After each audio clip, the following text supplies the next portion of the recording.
ઘટનામાં મૃતદેહોની ઓળખ માટે સતત 70 કલાકથી અધિકારીઓ પ્રયત્નશીલ. અમદાવાદમાં થયેલી અણધારી વિમાન દુર્ઘટના પછી છેલ્લા લગભગ 70 કલાકથી સતત પ્રશાસનના અધિકારીઓ અને કર્મચારીઓ થાક્યા વિના કામગીરીમાં જોડાયેલા છે. સમગ્ર ઘટના સ્થળ પર બધું ખાક થઈ ગયેલા પરિસ્થિતિમાં પણ અધિકારીઓ મૃતદેહોની ઓળખ માટે સતત પ્રયાસો ચાલુ રાખ્યા છે. DNA ટેસ્ટિંગની પ્રક્રિયા ખૂબ જ જટિલ છે, છતાં અધિકારીઓ કોઈપણ પ્રકારની કમી રાખ્યા વિના પરિવારજનોને તેમના પ્રિયજનોના મૃતદેહ સોંપી શકે તે માટે સતત પ્રયત્નશીલ છે.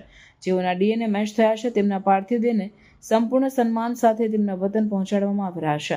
મૃતદેહ સાથે એક પાયલટ કાર આગળ રહે છે અને પરિવાર સાથે એક SDM તથા સિનિયર પોલીસ અધિકારી પણ હાજર રહેશે. મૃતદેહ ઘરે પહોંચે તે પહેલા જિલ્લા કલેક્ટર અને SP પણ હાજર રહી પરિવારજનોને સહાનુભૂતિ અને માર્ગદર્શન આપે છે. પ્રથમ તસવીરોમાં કંટ્રોલ રૂમમાં મૃતદેહને ઘેર પહોંચાડવાની તૈયારીઓ જોવા મળે છે, જ્યાં દરેક પગલાંને ગંભીરતાથી અનુસરીને વ્યવસ્થા કરવામાં આવે છે. બીજી તસવીરોમાં મૃતદેહ લઈ જતા પરિવારજનોને પોલીસ દ્વારા પાયલોટિંગ આપવામાં આવી રહી છે, જેથી તેઓ સુરક્ષિત બને અને સન્માનપૂર્વક ઘરે પહોંચી શકે. ત્રીજી તસવીરમાં પોલીસકર્મીઓ મૃતદેહને સન્માન આપી રહ્યા છે અને ચોથી તસવીરમાં પીડિત પરિવારજનોને પોલીસ અધિકારીઓ દ્વારા જરૂરી માર્ગદર્શન આપવામાં આવી રહ્યું છે. સમગ્ર પ્રક્રિયામાં પ્રશાસન અને પોલીસ તંત્રની સંવેદનશીલતા અને જવાબદારી સ્પષ્ટ જોવા મળે છે.